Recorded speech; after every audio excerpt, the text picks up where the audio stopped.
If you want to go further in your meditation practice, consider switching from guided meditation to self-guided. Here's how.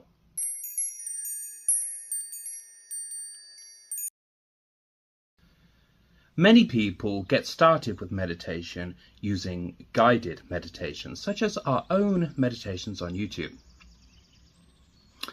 However, if you want to advance, you might want to consider doing a self-guided meditation.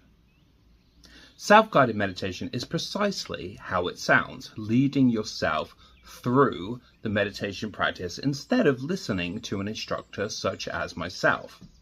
Indeed, one of the main things that I like to do in my private meditation sessions with my students is to show them how to go from using guided meditations to doing their own self-guided meditation practice. There are pros and cons to a self-guided meditation practice. On the downside, it's going to be a bit harder, and you might find it more challenging at first to focus because you don't have that guide leading you through it.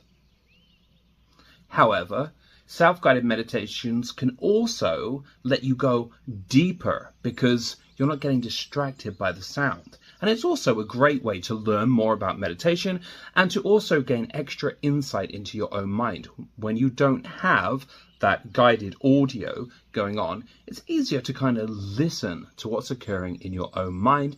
And so therefore, it can be a great way to get extra insight. So how do you do that?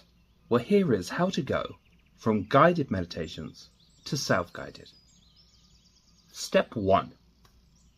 The first thing that you're going to want to do is to choose a specific meditation technique. Now, meditation techniques come in all different shapes and sizes. Some are very simple, such as your basic mindful breathing.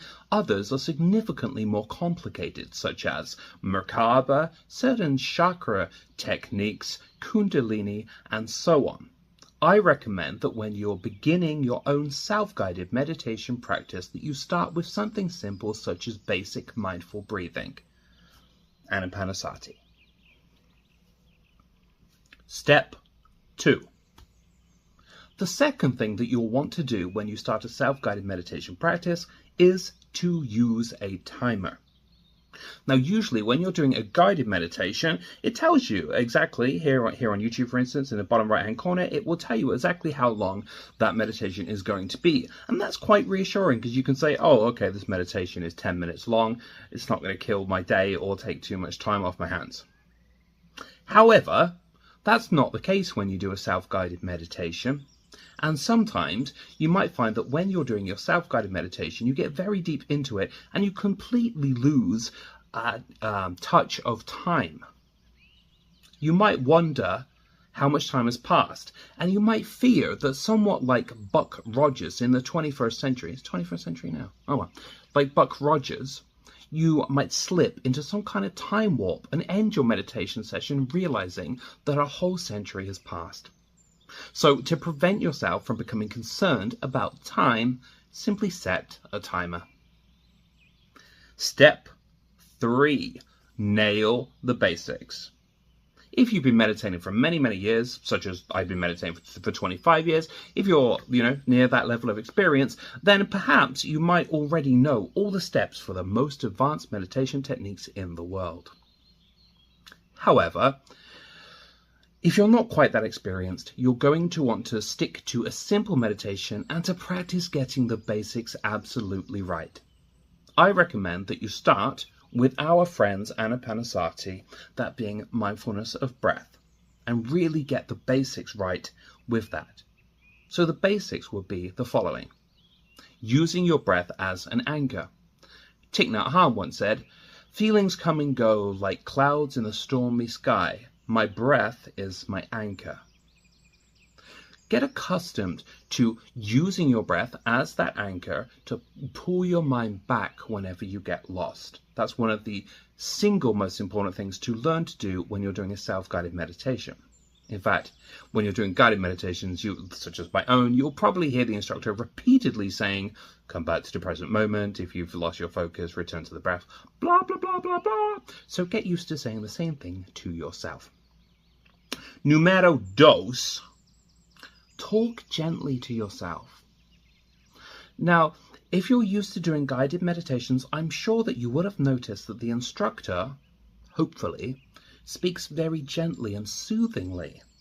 I, in my own meditation sessions, try my utmost to sound as calming and soothing as possible.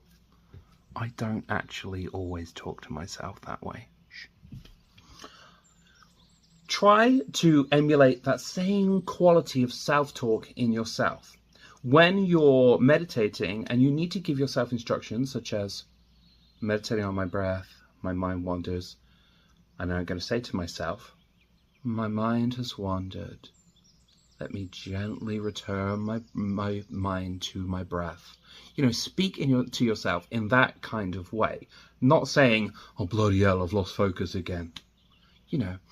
Try to emulate that sort of peaceful quality that you hear in meditation teachers while leading yourself in your own meditation practice.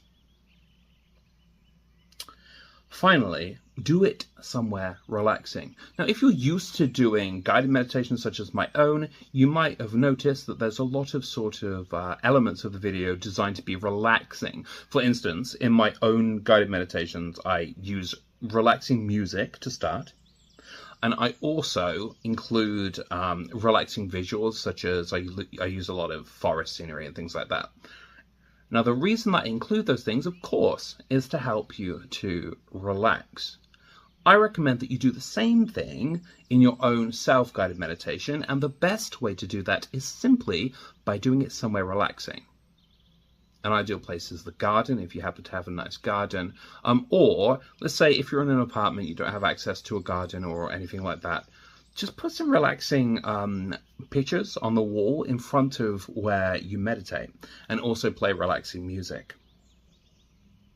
And that is my quick and easy guide to getting started with self-guided meditation. I'm actually going to do a really cool guided to self-guided meditation very soon, which is going to show you precisely during a guided meditation. I don't want to give it away. Just subscribe.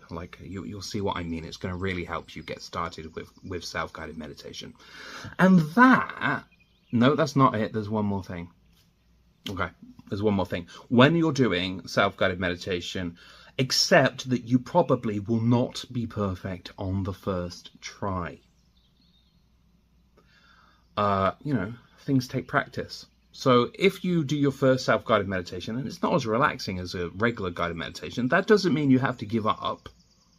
It just means try again later. Practice makes perfect. And that is my little guide to getting started with doing some self-guided meditation. I hope you've found this guide useful.